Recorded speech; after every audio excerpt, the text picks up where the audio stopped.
عارف المدير اللي بيحاول يعمل كل حاجة بنفسه عشان يحس بالسيطرة؟ دي مش قيادة، ده استنزاف للطاقة وعرقلة لإنجاز الفريق كله.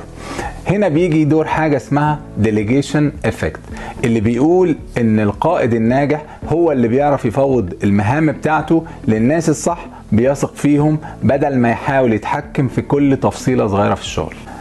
التفويض مش تهرب من المسؤولية، لكنه فن اختيار الشخص المناسب لكل مهمة. الدراسات بتأكد ان التفويض بيزود الانتاجية، لان الفريق لما بيحس بالثقة والمسؤولية بيشتغل بأفضل ما عنده. طب تخيل معايا كده لو مدير فني لفريق كورة بيحاول يلعب بدل لعيبته، ده ينفع؟ اكيد مش منطقي.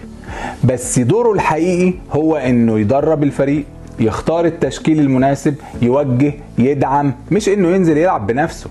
نفس المبدأ ده بينطبق على القيادة في أي مجال كان. القائد الناجح هو اللي بيوجه فريقه، هو اللي بيثق في قدراتهم، هو اللي بيخلق بيئة تشجع على النجاح. انت بقى اختار فريقك بعناية واديلهم مساحة يتحركوا، وركز على دورك كقائد. القائد اللي بيشوف الهدف الكبير، لأن النجاح الحقيقي بيجي من فريق متكامل، مش كل واحد بيشتغل بنفسه بس كده.